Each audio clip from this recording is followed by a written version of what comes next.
dias, mas um sadhana aonde a gente verdadeiramente consegue praticar esse autoconhecimento, essa busca pela verdade. E aí, um tópico que a gente vai abordar aqui, servir o outro.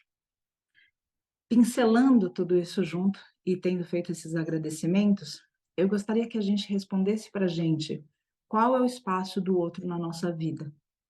E eu não faço nenhum apelo aqui para relações tóxicas, aonde a gente não se valorize e simplesmente o outro seja toda a causa da nossa existência.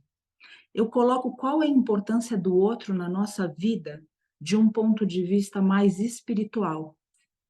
Porque dizem para nós, nas escrituras, e de novo, a gente está numa audiência da yoga, que somos um. Como é que a gente, sendo um, a gente se importa tão pouco com o outro? Se o outro parece, em número e volume, tão maior que nós. Parece que existe uma certa contradição quando a gente vai tentar viver essa escritura, tentar viver esses ensinamentos. Porque no final do dia, a gente percebe que muito da importância que a gente dá só está relacionado ao nosso próprio ego e ao ego expandido. Esse ego expandido, as escrituras falam a respeito de eu, mim, meu. Então, ainda que pareça que eu me importe com o outro, na verdade, eu me importo com os meus. Então, por exemplo, o meu mestre cachorrinho tá lindo na minha sala, cuidado, na minha cama, o meu mestre gatinho. E os outros que estão na rua não fazem parte do meu ego estendido. Então, automaticamente, bom, alguém que faça alguma coisa por eles. Ai, que bom que a Cintia entrou também. Que coisa boa. Bom dia, querida. Que alegria que você está aqui. Fico feliz. E grata pela oportunidade. Então, quando a gente tem esse ego estendido... Desculpa. Imagina, por favor, Cíntia. Desculpa. Não sei se ela quer falar alguma coisa. Deixa eu ver. Tudo bem? Então, quando a gente fala desse ego estendido, outra vez, a gente está falando ainda da gente. Faz sentido para vocês? Então, eu, mim, meu. Eu ainda verdadeiramente não estou me importando com os mestres animais. Eu estou simplesmente no meu ego estendido, cuidando dos meus, olhando os meus. O meu amor, o meu cuidado está condicionado. Então, essa ideia mesmo de serviço, e aí vou pincelando assuntos gerais, essa mesma ideia de serviço, que eventualmente eu posso falar, eu me dou para o meu mestre cachorro, eu me dou para a minha mãe, eu me dou para o meu filho. Agora, de verdade, é isso que acontece? Eu me dou para o outro ou eu me dou simplesmente para onde eu me vejo? Acompanham? E aí, quando a gente vai para um lugar maior, onde a gente perde o rosto, porque outra vez, na minha mãe, no meu mestre cachorro, eu me vejo. Agora, quando eu vou para um lugar maior, onde eu não vejo mais o meu rosto, onde eu não consigo me ver projetada, eu automaticamente anulo, eu automaticamente excluo. E qual é o resultado dessa exclusão?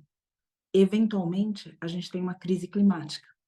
Eventualmente, a gente tem, podemos apontar, cada um de nós, espaços onde a gente consegue enxergar, porque cada um tem uma perspectiva disso tudo, e não simplesmente na crise climática, mas outras exclusões que fazemos.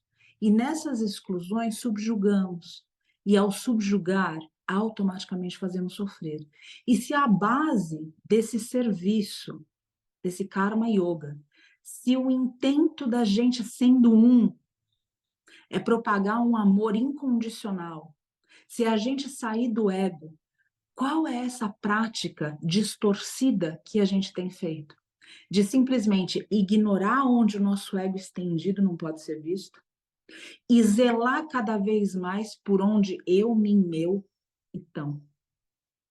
Será que essa verdadeiramente é uma prática de yoga ou será que isso está simplesmente condicionando a gente com um apelo espiritual a simplesmente se importar conosco? Então, é a minha prática. E aí, por exemplo, se alguém me chama para fazer algo extremamente importante dentro de um serviço de aliviar a dor do outro, eu digo, eu não posso ir porque esse é o horário da minha prática. E com isso eu não estou dizendo aqui para a gente falhar com a disciplina. Eu não estou dizendo aqui para a gente desconsiderar 6 vezes por semana da nossa prática de Ashtanga, para quem é do Ashtanga aqui. Eu estou simplesmente colocando que talvez haja momentos na vida onde a gente precisa flexibilizar para verdadeiramente ver a yoga. Porque parece para mim que não é o que a gente quer fazer, mas o que a gente deve fazer. E o que a gente deve fazer está ligado a esse serviço. Ou será que a gente vai precisar de mais até aqui? Para que a gente realize que a minha prática, que o meu eu, que a minha vida, essa falsa importância que eu me dou, e aqui cada um de nós, está levando a gente para lugares aonde a nossa prática de yoga simplesmente em cima do tapete não vai salvar a gente. Então eu convido a gente sim a manter a nossa prática no tapete, mas lembrar que existe um serviço que precisa ser feito e às vezes esse serviço demanda que a gente flexibilize. Esse serviço às vezes demanda que flexibilize, e eu estou falando da minha prática, mas aqui eu poderia dizer o meu horário de almoço, aqui eu poderia dizer o meu tempo livre, aqui eu poderia dizer tudo que é meu e que eu agarro. E que quando o outro me chama, eu justifico que eu não posso ir, porque esse eu, mim, meu, começa a gritar que ele precisa de atenção. E nisso tudo a gente vai construindo uma sociedade que é o quê? Egoísta. Porque, afinal de contas, me importa somente o que é eu, mim, meu. Quando a gente dá um salto um pouco maior e tenta buscar um significado na vida onde o outro tem alguma importância, e outra vez, sem nenhum apelo a uma relação tóxica, sem nenhum apelo a gente justificar que não foi na prática porque estava cuidando do outro, na verdade só quis matar a aula da prática. Ou seja, a gente usar o discernimento realmente para tudo isso, quando a gente dá esse salto de olhar e falar, existe mais do que eu alcanço, e eu quero começar a ver isso. Eu quero começar a enxergar o que hoje está atrás de um véu que eu mesma me coloquei, eu, cada um de nós, através das minhas ilusões que eu tenho mais importância do que o outro. Através das minhas ilusões que as minhas dores são maiores do que a dos outros. E eu não estou com isso rebaixando ninguém. Eu sei que nós trazemos dores profundas do nosso espírito. Eu só estou colocando aqui que às vezes é preciso lembrar que existe uma dor maior em função de tantos seres que estão sofrendo coisas, aspectos que nós poderíamos evitar. E que olha só que coisa curiosa, quando a gente começa a evitar essas dores dos demais, automaticamente as nossas próprias dores começam a se curar. Perguntem para qualquer pessoa no serviço, perguntem para qualquer ser que tenha saído desse lugar íntimo e profundo que foi cultivado em cada um de nós, inclusive pela nossa sociedade e cultura. Saíram desse lugar de que só a gente importa e só o nosso ego estendido importa. De alguma maneira sobrenatural, essas pessoas encontram felicidade serena. Se a gente pensa numa Madre Teresa, se a gente pensa num Gandhi, se a gente pensa em pessoas que parecem comuns, que estão andando na nossa sociedade, estão doando a vida delas. Existe uma paz, uma serenidade, existe uma alegria que é tranquila. Então, talvez a cura das nossas dores, olhe só, veja você, não seja a gente cultivar dentro de nós esse apelo constante de que as minhas dores precisam ser curadas, mas talvez eu consiga curar essas dores aliviando a dor do mundo. E hoje, quando a gente olha a dor do mundo, expandindo a nossa visão para além desse ego estendido que muitas vezes se limita até só a nossa humanidade, a gente vê que a gente tem mestres animais sofrendo. A gente vê que a gente tem a floresta sofrendo, os oceanos sofrendo. E que bonito seria se a gente se predispusesse, então, a falar: a minha vida eu dedico aos seres. E eu torno essa doação, a minha prática de yoga, fora do tapetinho. Que a tua prática de yoga no tapetinho possa edificar você para ter força, para ter clareza, para ter centramento, para esses desafios que a vida convida, esse desafio de servir. E que aí, automaticamente, a gente vendo tudo isso, a gente começa a perceber que a nossa dor, de novo, ela é menor do que a gente pensou. E ela pode ser sanada através disso tudo, através desse serviço. Quando a gente fala de novo de sair desse ego estendido, às vezes a gente sente muito a dor da humanidade. É muito comum que as pessoas se compadeçam com crianças, se compadeçam, hoje a gente tem uma luta de classes e ela precisa, de fato, dessa batalha. A gente não pode viver da forma que a gente tem vivido, inclusive entre seres humanos. O que eu estou colocando aqui humildemente é que o sofrimento não se limita ao ser humano. E é isso que eu estou pedindo para a gente olhar nesse instante. A gente olhar que esse sofrimento também está em outros seres, como mestres animais, e aqui a gente chama mestre animal porque a gente que convive com eles, não importa o que eles passam, eles simplesmente dizem: eu te amo, eu te perdoo. E isso é tão profundo, especialmente quando a gente escuta isso de seres que, nesse momento eu estou em Brotas, perdão, estou em Cunha, mas a gente está numa ação muito forte em Brotas, e estou aqui junto com meu marido para me deslocar amanhã de volta para Brotas para trazer mais mestras búfalas para cá. E quando a gente vê esses seres todos absolutamente sofrendo, em pânico, em agonia, e quando por fim a gente consegue acalmá-los, o que não demora muito, porque eles trazem isso no corpo espiritual deles, no corpo sutil deles, o que eles falam não é: eu te odeio, eu quero vingança, eu quero que você passe por tudo que eu passei para que você entenda o que eu estou sentindo. Eles não dizem nada disso. Eles dizem simplesmente: eu te amo, eu te agradeço. E dizem isso de uma maneira tão profunda e tão cortante que é impossível para quem escuta não se comprometer a servi-los. Então, por isso, de novo, mestre animal. Outra vez, voltando ao ponto, a gente tendo esses seres em volta da gente, expandindo e percebendo que eles sofrem, a gente também pode começar a se perguntar: existe uma forma de aliviar indiretamente, existe uma forma de aliviar diretamente.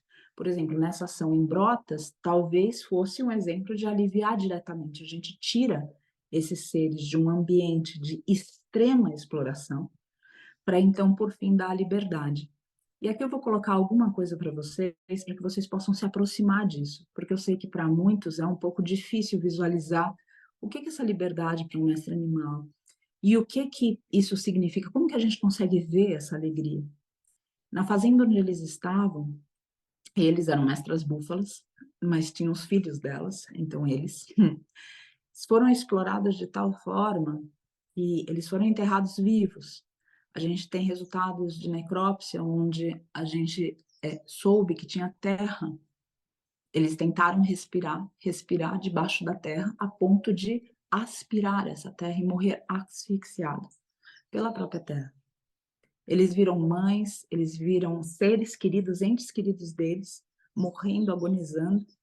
Eles mesmos passaram por longos períodos sem comida e sem água, a ponto de morderem cascas de árvores, tentarem comer o tronco. Imagina o desespero de você tentar morder um tronco de uma árvore para comer, porque não tinha mais nada. Eles passaram também pelo desespero, as crianças, de não terem leite. Então, os meninos, as meninas, corriam atrás das mães que tinham leite. E aí o que acontecia é que comumente a gente via naquela fazenda uma mãe com vários bebês tentando mamar nela. 3, 4 bebês.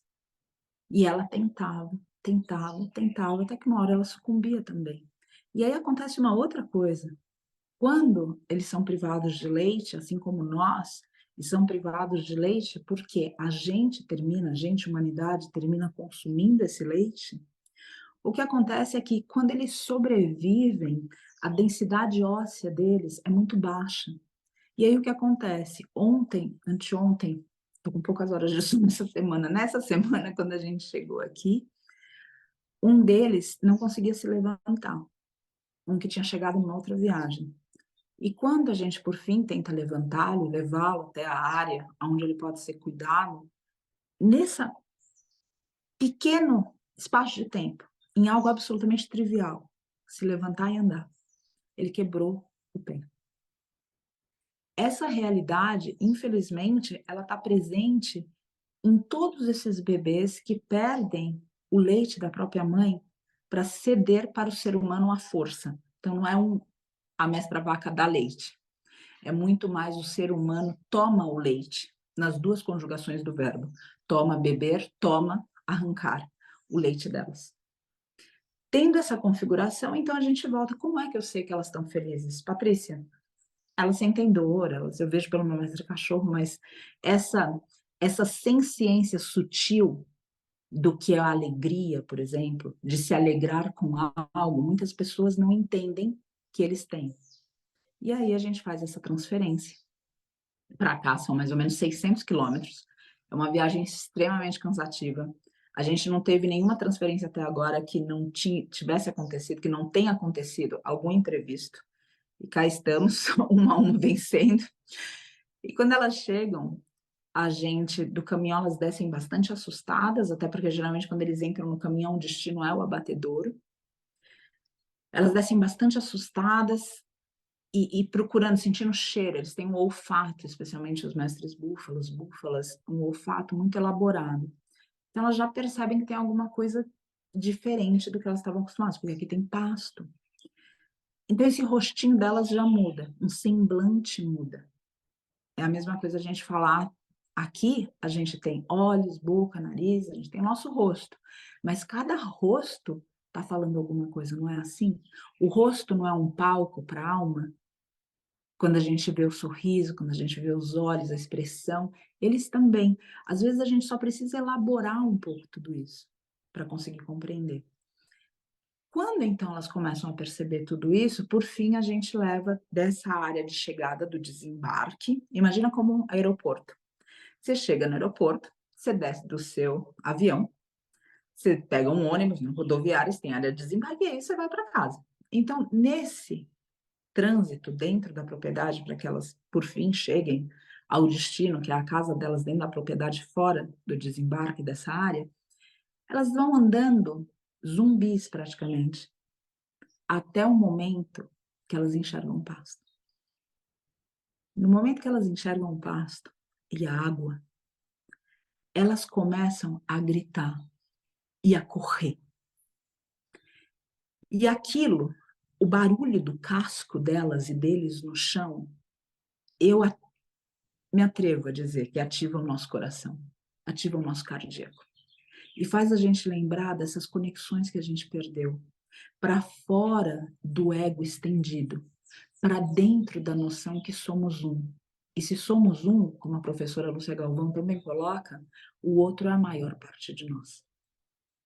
E aí, fazendo essa conexão e sentindo esse amor, esse cardíaco que expande, é inevitável que a gente não se questione de novo como é que eu sirvo para que esses seres sejam protegidos. Como é que eu coloco a minha vida de alguma maneira que eu possa evitar o sofrimento desses seres, agora que, através dessas imagens, que eu espero ter de alguma maneira esboçado na mente de vocês, como é que eu torno minha vida, como é que a gente pode se questionar a respeito da nossa vida para que esses seres não sofram, para que esses seres possam ter a liberdade que eles merecem e que eles têm direito, como cada um de nós, sem que a gente interfira nisso. Então, outra vez, esses seres também sofrem, não é só a nossa humanidade. Então, colocar esse espaço onde eu consigo me importar por aqueles que são diferentes de mim. Isso vale para ser humano também, tá? Enfim, como é que eu faço isso? Como é que eu penso também nessas florestas? Como é que eu torno a minha prática de yoga maior do que o meu tapete? Como é que eu faço o meu caminho na yoga ser um caminho de karma yoga também? Um caminho onde eu consigo, a despeito do meu dilema pessoal de não querer fazer algo, porque aquilo me parece estrangeiro, por qualquer razão, seguir porque é o que deve ser feito. Esse dilema, inclusive, a gente vê e estuda na Bhagavad Gita, quando Arjuna, por fim, se depara com aquele exército que diz, eu não quero lutar. E ele chega a dizer, se esse reino tem esse preço de matar os meus professores, de matar os meus familiares, eu não quero esse reino. E muitas vezes a gente diz isso. Eu quero que o mestre animal seja livre, mas eu não quero matar o que é íntimo para mim. E nesse lugar pode ser o queijo. Nesse lugar pode ser a carne. E é a hora que a gente perde a batalha. E quando a gente perde a batalha, a derrota não é só nossa. A guerra é um lugar muito simbólico. porque não existe algo que um só ganhe e um só perca. Toda a guerra, de alguma forma, implica essa derrota de que algo se perdeu. Então, se a gente precisa ir para essa guerra, que a gente perca o que é esse nosso ego para satisfazer e, de alguma forma, levar outros seres para a felicidade. Então, outra vez, eu posso estar me perguntando ali como é que eu vou fazer isso abrindo mão de algo que é importante para mim. Eu quero zelar pela floresta. Afinal de contas, cada um de nós aqui, independente de ser vegano ou não, a gente pode olhar para a floresta e falar: eu me sinto em paz na natureza. Vocês já tiveram isso? Independente de qualquer você fala, eu preciso colocar o pé na água. Eu preciso entrar no mar. Eu preciso abraçar uma árvore. Eu preciso estar perto da natureza. E quando a gente vai, a gente recupera uma conexão e a gente não sabe nem explicar. E quando a gente começa a falar nisso, a gente diz: eu quero proteger a mãe natureza. Eu quero parar de praticar simplesmente em cima do meu tapete. Eu quero abrir o meu coração e eu percebo quanto ele está fechado à medida que os asanas vão tentando abrir o meu corpo e eu não quero abrir. Eu me fecho, eu seguro, eu tranco. E a yoga vem todos os dias tentando essa abertura. E, inevitavelmente, conforme vai abrindo o corpo físico, vai também trazendo aberturas no corpo sutil. Então, por fim, a gente diz: eu quero. Só que eu não sei como, Patrícia. Eu não tenho como abrir um santuário, eu não tenho como sair parar a minha vida aqui, eu não tenho como adotar uma mestra bufa, fala Patrícia, eu não tenho como colocar. Até achei bonitinho que você falou, mas não cabe no meu quintal. Como é que eu faço isso agora?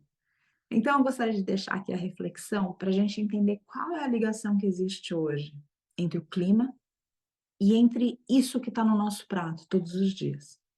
Quando a gente fala da pecuária de leite, especificamente, que é um exemplo muito presente quando a gente fala das mestras búfalas de Brotas, a pecuária de leite, comumente, ela exige um manejo maior. Quando a gente fala de corte, a gente simplesmente vê o pasto e aqueles mestres animais pastando até o dia que o caminhão chega para embarcar e o desembarque a gente sabe aonde é.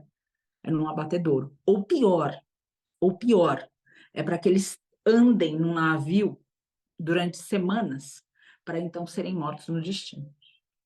Quando a gente fala da pecuária de leite, existe um manejo um pouco mais elaborado. O que é um manejo? Como se trata esse mestre animal todos os dias? Como que isso acontece? Primeiro de tudo, para aquela mestra vaca, para aquela mestra búfala, para aquela mestra cabra, para ela conseguir dar leite, ela precisa engravidar. Quando ela é engravida, ela tem um tratamento diferenciado, não porque alguém se importa com o bebê, porque na verdade dentro da indústria se importa com leite, porque é o leite que vai ser vendido. O mestre bezerro, nas pecuárias grandes, muitas vezes a gente vê valas dentro da fazenda. Eu posso contar histórias para vocês que vocês. E não histórias que me contaram, histórias que a gente viveu. Como, por exemplo, de entrar dentro de uma pecuária de leite e ter incontáveis bebês dentro de jaulinhas pequeninas, tremendo, sofrendo, chorando, implorando a mãe. Bebês ainda molhados do parto, que não tiveram a mãe ali para limpá-los, porque foram arrancados imediatamente delas. Nessas fazendas, muitas vezes, a gente vê valas aonde eles são eventualmente descartados. Como que acontece isso? Vivos? Não. Eles morrem agonizando, que é uma outra questão também que a gente precisa entender. Não é simplesmente a gente pensar que a gente está matando o mestre animal. Eu quero que a gente elabore esse pensamento. Como eles estão morrendo? Como? Agora, no Natal, a criação dos mestres porcos aumenta significativamente. Como a gente vive sempre em zona rural, de um lugar para o outro, é impressionante a quantidade deles. E a gente pensar sempre são crianças. Então, as mães sofrem que perdem as crianças estão absolutamente com medo do que está acontecendo ali, porque querem essa confiança de que um adulto, do que uma mãe oferece, e isso não está ali. Então, de novo, não é só a morte, mas é como isso acontece. No caso da pecuária de leite, de novo, então esse bebê nasce e esse bebê não tem a menor importância para a indústria. É assim de cruel. Então, em alguns casos, ele é mantido para ser carne de vitela.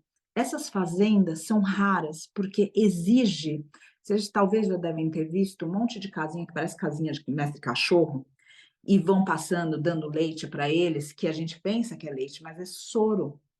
Às vezes, não é um composto do que sobrou.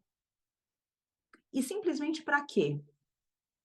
E aqui outra vez, a primeira vez que me contaram isso, eu falei: "Um ser humano não faria isso". Mas a gente, quando resolve ir para baixo, a gente vai para baixo com força e com gana. Aquele leite, aquele espaço restrito dessa carne de vitela, é para que essa carne seja macia. Porque afinal de contas, quando a gente se exercita, a gente não cria músculo. Esse músculo, às vezes, fica na degustação de quem come carne, fica muito duro. Então, a carne da criança, subnutrida, que não desenvolveu aquele músculo, que não usou aquele músculo, termina sendo mais apetitosa. Quando a gente fala disso, é absolutamente quando a gente verbaliza, por exemplo, quando as pessoas falam mal passada ou bem passada, com mais sangue ou com menos sangue. E aí a gente, no descompasso do que nós seres humanos nos tornamos, nós falamos mal passada e comemos, de novo, estou aqui generalizando a humanidade, não cada um de nós, não estou sendo pessoal. A gente olha para aquele sangue e diz, delícia, e aí a gente se corta e a gente faz um número que a gente vai desmaiar com aquele sangue que está na nossa frente. Então, olha só a quantidade de desconexão que está acontecendo com o ser humano e como a gente precisa outra vez voltar a se conectar. Bom, nessas pecuárias grandes, então, a carne de vitela, ela é dessa forma comercializada e produzida. E eu coloco produzida aqui porque é quase uma fabricação, porque não é natural. Na maioria, na vasta maior parte, esses bebês são descartados. E comumente, por aqui, pelas zonas rurais, se fala: olha, tem aqui, vai nascer, e como são inseminadas as mães, eles sabem quando vão nascer e eles já anunciam. Se você quiser passar para pegar, pode pegar. E se não, aquele bebê vai agonizar, vai morrer e vai acabar numa vala esquecido, perdido. E em Brotas, vocês não têm ideia a quantidade de bebês.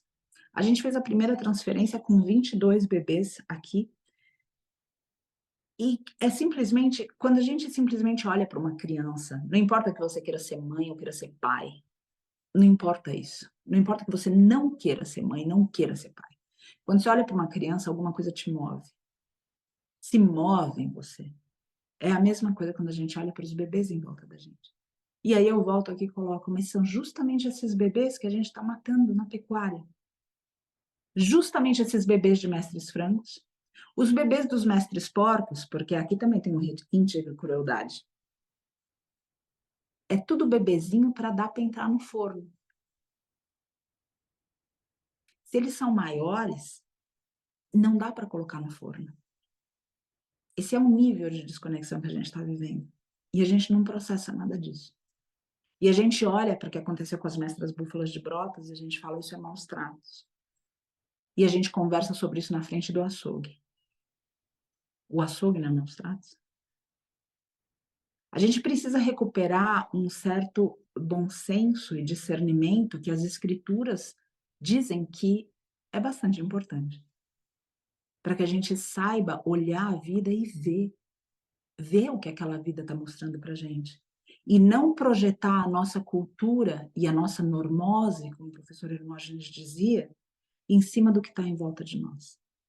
Porque aí são véus que a gente coloca. Então, a pecuária de leite, trazendo tudo isso, como que é esse manejo? Como precisa separar o bebê, engravidar a mãe, precisa ordenhar aquela mãe. E olha só, porque vocês podem dizer, bom, então mata o bebê, ou seja, pá. Não. O bebê nas pecuárias de leite, ele é colocado em um ponto próximo da ordenha. Por que isso?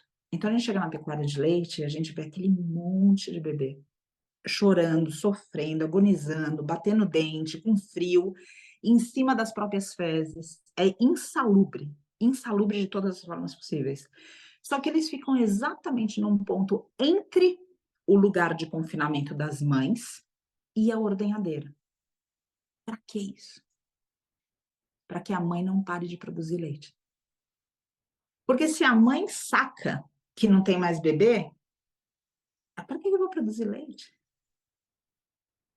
Então, isso tudo é feito para que a mãe continue iludida que em algum momento ela vai dar o leite dela para o filho dela, o leite que nós estamos bebendo.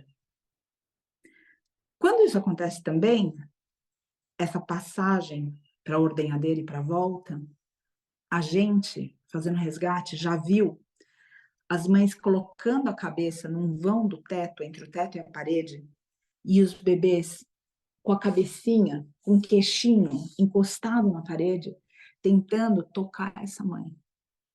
E essa mãe sendo chicoteada para subir, porque afinal de contas, a fila não pode parar.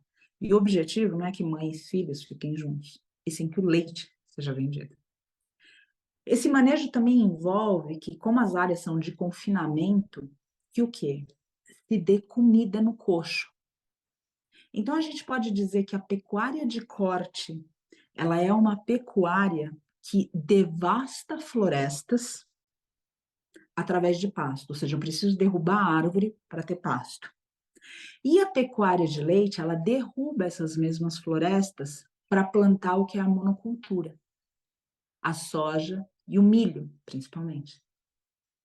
Com isso, já pela monocultura, sem falar da pecuária, a monocultura, ela sozinha, ela já vai tornando a terra infértil.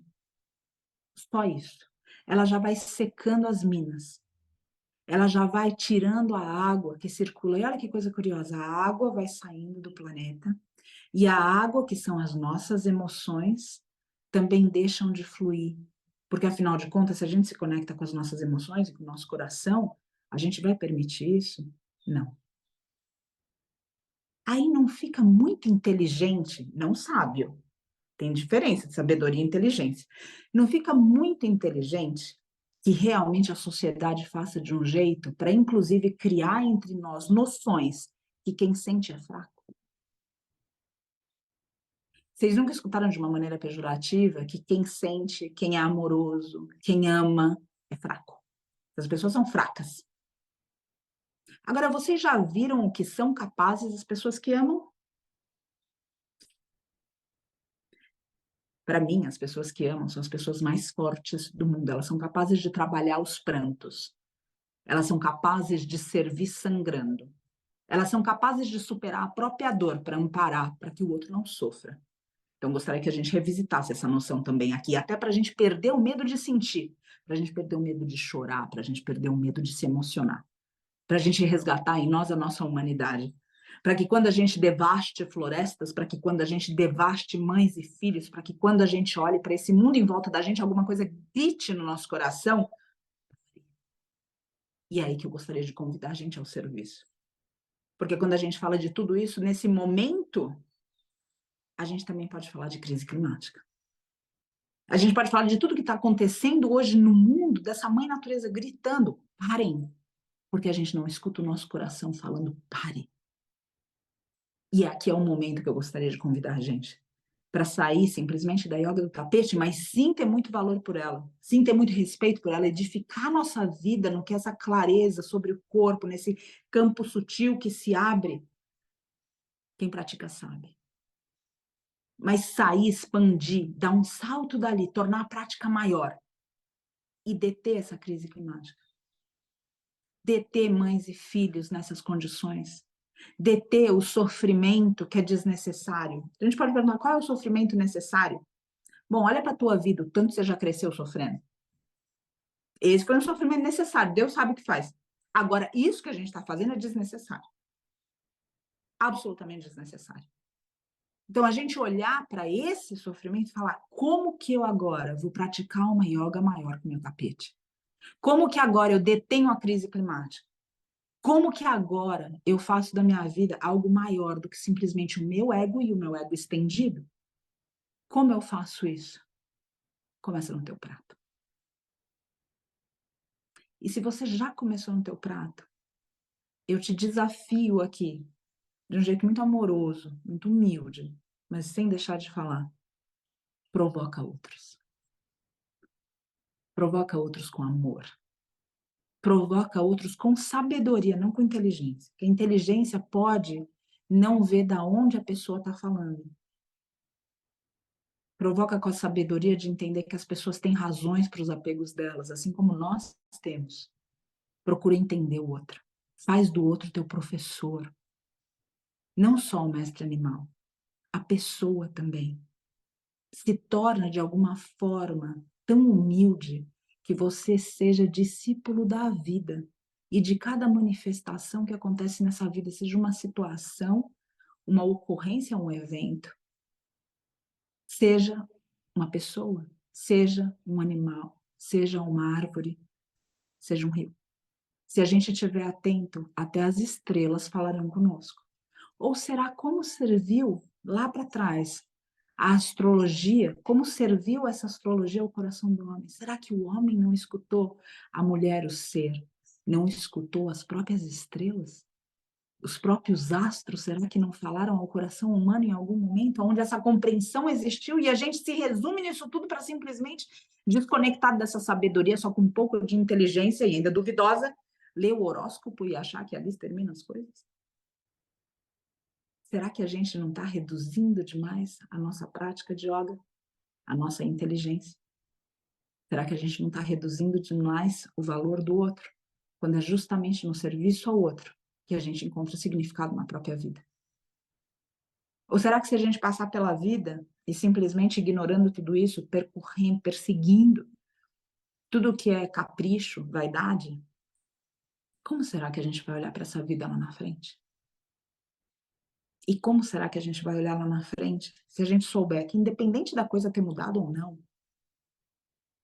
a gente viveu uma vida com o intento de evitar o sofrimento, de aliviar o sofrimento, de deter crises climáticas e existenciais, de tornar o amor algo palpável para os seres. Como será que a gente vai lembrar da nossa vida se a gente não tiver ousado essa força do coração? Essa força de quem ama, essa força de que acredita no impossível, de que acredita no sonho. Porque quando a gente perde o contato com o coração, a gente também desacredita no sonho. E aí é a hora que, eventualmente, quantos de nós não se encontram nessa condição agora? Ficam se perguntando, quando é que eu comecei a viver uma vida que eu não amo? Quando a gente perdeu aqui o coração, porque no coração está o sonho, está o propósito, está esse chamado para fazer o impossível, para percorrer algo maior que a gente de novo, para servir o outro. Agora, quando a gente perde acesso daqui, então o sonho não tem valor. Afinal de contas, o sonho é coisa de gente, sabe, tem que pagar boleto. A vida é assim, cresceu é desse jeito. Não é isso que a gente escuta? Deixa de ser boba, deixa de ser bobo. Isso aí só vai complicar a tua vida. E aí a gente vai se colocando correntes. E quanto mais a gente se coloca correntes, a gente aprisiona outros seres também. E parece que a yoga diz por aí que uma busca fundamental do ser humano é justamente sair dessa busca primeira e pequena por prazer e segurança. Começar a procurar o que é dármico, o que deve ser feito, até chegar verdadeiramente na libertação. E a tua libertação liberta outros. E eu gostaria de propor, humildemente aqui de novo, que a nossa prática de yoga seja libertar os seres e libertar nós mesmos. Que a nossa prática de yoga seja alcançar o nosso coração. Que a nossa prática de yoga seja maior do que o nosso tapete, que aquele tapete tem uma importância vital na nossa vida, e falo com todo o meu coração, porque essa prática tem importância vital na minha vida, mas que não se limite ali. Que o nosso ego estendido possa ser superado, que o nosso ego possa ser, de alguma forma, posto a serviço do coração. Não é assim que ensinaram para nós no Ramayana? Quem é o melhor discípulo? É o mestre macaco, é Hanuman. E não é essa a mente não é esse ser que fica pulando de um lado para o outro, não é assim? Ou alguém tenta falar, pare aqui, não, quem acredita nem nunca sentou para meditar, para ver como que é essa mente. E esse mestre macaco fica pulando para todo quanto é lado. Então, esse mestre macaco, no Ramayana, é quem? É justamente Hanuman, que é quem? O discípulo ideal. E por que ele é o discípulo ideal? Porque ele abre o coração e vê ali Sita e Rama. Então, o mestre está aqui. Aqui está o discípulo. Enquanto a gente inverte, é quando a gente vê toda essa confusão. Então, eu te desafio aqui, eu nos desafio, me incluo, para que a gente possa usar a nossa mente a serviço do coração. Quando essa inteligência serve à compaixão, a gente tem sabedoria. Quando essa inteligência está sem acesso ao coração, a gente usa essa inteligência para construir míssil, para construir bomba, para tentar vencer do outro. Quando, na verdade, talvez um dia a gente alcance Um lugar onde a gente não queira que o outro vença. Não queira que o outro vença a competição. Um lugar onde a gente cria um mundo de colaboração, onde cada um dos seres vença não sobre o outro, mas sobre si mesmo, e que isso comece em nós. Então, eu gostaria de deixar aqui, para a crise climática, para as crises existenciais, para as crises que assolam cada um de nós, escuta teu coração e age de acordo. Já que minha gratidão por esse momento, por esse instante, e gostaria de ouvir, não sei se a gente tem tempo, mas ouvir um pouco vocês, perguntar se vocês, acho que eu estourei o tempo, mas enfim, não sei se vocês têm alguma pergunta, se vocês querem colocar alguma coisa, só deixo aqui minha gratidão por vocês ouvirem, pelo convite, eu fiquei muito feliz da Cintia ter entrado aqui, pessoas que eu conheço de novo que estão aqui, o Gui e a Rafa, e que espero que a gente possa estar junto de novo, de repente em algum momento até aqui mesmo, mas que isso toque vocês de alguma maneira. Por favor, estou aqui, não sei se a gente ainda tem tempo, mas eu gostaria de saber se vocês têm alguma dúvida, se vocês querem colocar alguma coisa. Temos tempo, sim. E, nossa, eu gostaria de agradecer muito, muito, muito. Meu olho está cheio de água. Foi lindo, foi lindo. Alguém gostaria de perguntar alguma coisa? Eu pensava chegar aqui perto, porque o microfone aqui, quando tá longe, é muito... Alguém do online gostaria de falar alguma coisa? Oi, sim! Oi, quero pedir desculpas pelo meu atraso, porque eu estava meio confusa aqui com os fusos. Ai, quero te agradecer tanto, Paty, assim, a sua fala é sempre uma oração, e eu e a Rafa aqui só as duas chorando, né, eu olhando aqui ela e as duas assim, porque é muito lindo o que você fala, com tanta compaixão, porque geralmente o que a gente sente quando escuta essas histórias é raiva dessas pessoas que fazem isso, e a gente se coloca num lugar como se a gente fosse melhor, ou né, diferente, ou isso não poderia realmente acontecer comigo, eu sou um ser especial, e essas pessoas. E aí a gente está praticando o mesmo, só que de maneira diferente, né? A gente o que eu acho bonito na tua fala é isso, é essa compaixão, né? Teve uma vez que você falou numa conferência do Lucas e da Sasha sobre a família, porque a gente começa a querer excluir a família, a querer não participar mais, a querer brigar, a querer dizer, olha o que você faz, você, né? Enfim. E você disse, não façam isso. E eu sempre tive uma relação com a minha família de não deixar eles ficarem fazendo muita piada sobre, porque a gente vira piada, né? Sim. Mas eu sempre tive isso de sentar na mesa com a carne ali e ficar muito grata pelo prato vegano que eles fizeram com tanto amor para mim.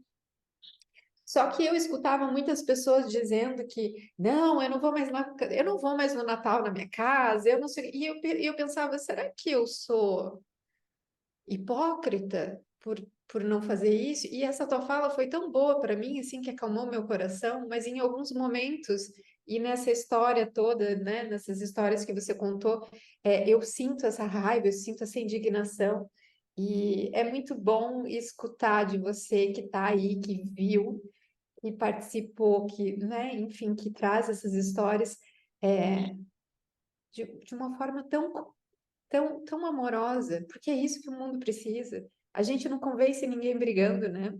Mas como é difícil. Eu te agradeço muito, muito, muito por esse trabalho que você faz.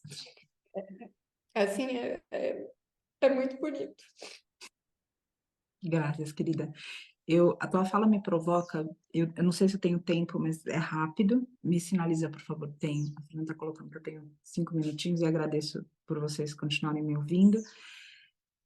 É óbvio que tem um lugar pessoal que sempre é provocado no serviço, sempre.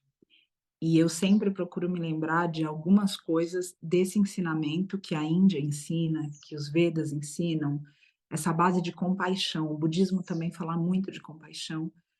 E é um lugar que é um pilar para mim. E existe uma ideia de compaixão que é a compaixão destemida ou compaixão radical. Esses são os termos que o budismo usa. E a minha professora, ela chama Jitsuma Tenzin Palmo, ela conversou comigo no budismo, ela conversou comigo e disse que essa compaixão destemida, essa compaixão radical, é a compaixão que a gente é capaz de sentir pelo agressor. E aí a hora que o agressor se torna mestre para nós. É muito comum que a gente recrimine a sociedade pela exclusão, mas se a gente for sincero com a gente tenta excluir também o agressor. E aí, nesse percurso todo, vendo, entrando em pecuárias, em contato com o mestre animal que está sofrendo, que muitas vezes está morrendo, que está fazendo uma passagem na nossa frente. A gente teve uma situação, Cíntia e cada um aqui, que a gente foi chamado por um mestre bezerrinho que não conseguia mais se levantar. As histórias, quando chegam, das pedidos de resgate, elas nunca falam tudo. Quando a gente chegou lá, o sujeito, não sei qual foi a iluminação que subiu, porque aquilo não podia ter descido, né? Aquela iluminação subiu, você veio lá de baixo. Ele criou o mestre Bezerro, que depois era para corte, num lugar onde não tinha espaço. E aquele mestre Bezerro, tentando comer alguma coisa, caiu, como se fosse de um espaço de um telhado para baixo, porque não tinha uma cerca, tinha uma mudança de nível, de andares, de 2 andares. Bom, chegamos lá, não é que ele não conseguia levantar, ele estava quebrado, estava inteiro quebrado. E quando a gente pensa também, algumas pessoas têm muita sensibilidade para falar a respeito de eutanásia.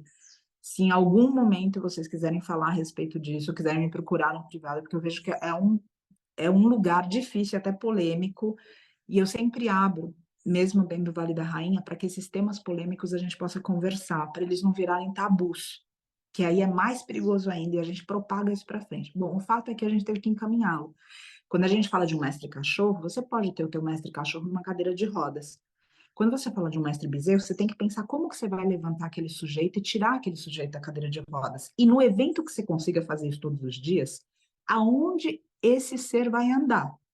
Porque se você pavimentar o pasto, ele já não pode pastar. Então, ou seja, vira quase um capricho. Você falou, não matei, não fiz eutanásia, não encaminhei. Palavra que você quiser usar. Mas será que você realmente deu vida? A gente precisa lembrar que lá para trás, inclusive isso é um código de guerreiro muito sincero, muito honesto, a vida precisava ser mantida com dignidade. Quando a vida fugia, tanto é tem uma cerimônia dos samurais, que quando a dignidade se perdia, eles se colocavam num punhal. E eu não estou falando nenhum apelo aqui ao suicídio. Muito pelo contrário. Coloco aqui um valor pela vida imensurável, que é isso que eu aprendo com mestres animais. Não importa o que eles sofreram, eles conseguem começar de novo. Isso precisa ser visto. O que eu aponto aqui é simplesmente a gente olhar para esses seres com compaixão. E às vezes a compaixão é deixar ir. O ponto é que quando a gente chegou a fazer o encaminhamento, a dose normal ele não ia. E precisou uma nova dose, para que ele conseguisse ir embora. Então, o amor que eles sentem é algo fenomenal, é algo que a gente precisa aprender. E aí, dentro disso tudo, é óbvio que a gente olha, vendo aquele amor todo, e pensa no sujeito que fez aquilo, que criou o outro em 3 metros quadrados, a ponto dele tentar, para pegar uma folha, saltar de uma altura de 3 metros de altura e se quebrar. O ponto que eu coloco aqui é que quando a gente tem esse ódio desenvolvido, a gente se torna vítima do mesmo agressor da vítima que a gente protege. Faz sentido isso? A gente começa a ter aquele agressor no nosso coração, a gente se torna vítima dele também. Então, eu tenho algumas coisas que eu repito para mim em cada resgate e eu vou compartilhar aqui rapidamente. Uma delas é: eu me recuso a ser o que eu aspiro combater. E isso, toda vez que essa raiva vem de uma forma a querer tomar meu coração para desejar o mal, desejar vingança. A vingança na Índia, ou seja, no Oriente, a gente entende como o próprio karma yoga. A gente não precisa se vingar, tem karma. Karma yoga, perdão, tem o próprio karma. Tem o próprio que é semeadura e plantio, tá tudo ali, tá? Não precisa. Quando a gente fala de uma doutrina mais cristã, a gente lembra uma passagem da Bíblia, que ele se levanta, o próprio Deus, e diz: a vingança é minha. Então, não existe o que a gente se preocupar. Preserva o teu coração. E aqui eu coloco também outras agressões, que eu tenho certeza que cada uma de nós já viveu na vida. E muitas vezes a gente cai nesse lugar onde a gente se torna vítima. Não deixa o agressor da vítima que você protege te tornar um agressor também. Porque quando a gente se coloca nesse lugar onde eventualmente aquele ser fez algo e a gente provoca a gente nessa raiva e nesse ódio, se o ódio conduz a nossa vida, o que a gente aspira a combater, a gente propaga. Olha só que coisa maluca. Por outro lado, a gente olhar com indiferença o que está acontecendo no mundo, sem raiva, com indiferença, sem raiva, é um sinal também que a gente desvirtuou. Ou seja, a gente desconectou do coração. Então, o que eu proponho aqui, primeiro de tudo, e o budismo fala muito dessa raiva, pode ser ousado colocar dessa maneira, porque muitos de nós têm medo da raiva. Lembro aqui também que a raiva no hinduísmo é deusa, não é demônio. Então, olha lá. Eu não tenho um demônio da raiva, eu tenho uma deusa da raiva, que é Kali. Portanto, eu preciso de alguma forma reverenciar tudo isso. Aonde que Kali perde a linha? Quando Durga não está. Então, Durga tem que estar. E qual é essa Durga? Conduz a tua raiva no serviço. O que te indigna no mundo, usa dessa tua raiva para mudar. Se essa raiva for transformada pela falta, ausência de Durga, dando esse discernimento, se essa raiva que é deusa for transformada em demônio, é a hora que a gente começa a odiar. E no ódio vira briga. No ódio é um ponto pessoal, já não existe transformação. Então eu coloco sempre para mim aqui dessa compaixão destemida, para eu nunca ser esse ser que eu não quero que exista no mundo e que eu termino propagando dessa maneira. E para intimamente me observar o tempo inteiro, aonde isso tudo está batendo em mim, como que eu estou metabolizando tudo isso. E aí é a hora que essa prática de yoga, esses momentos da prática no nosso tapete são tão importantes. Porque eu vejo de um dia para o outro como meu coração fecha, como meu ombro fecha, e como, à medida que eu vou passando por tudo isso e diluindo isso na minha corrente sanguínea e fazendo com que eu outra vez tenha essa compaixão destemida para acreditar que esse agressor pode se regenerar, em vez de pensar que ele precisa apanhar da vida, como o meu corpo abre de novo, como eu sou capaz de me doar de novo para a vida, como eu sou capaz de servir outra vez. Então, o que eu coloco aqui é canaliza a tua raiva. A gente negar a raiva da gente é algo muito perigoso. Então, outra vez, é ousado. Mas eu vou colocar aqui, aceita a raiva. A raiva é um sinal que a gente não está de acordo com o que está acontecendo no mundo. Se a gente perder essa raiva, pode ser muito perigoso para nós. Então, coloco aqui, com ousadia, aceita a raiva. Porém, não seguir pela raiva. Só levanta da cadeira pela raiva. A partir da hora que a raiva te levantou da cadeira, age em nome do amor.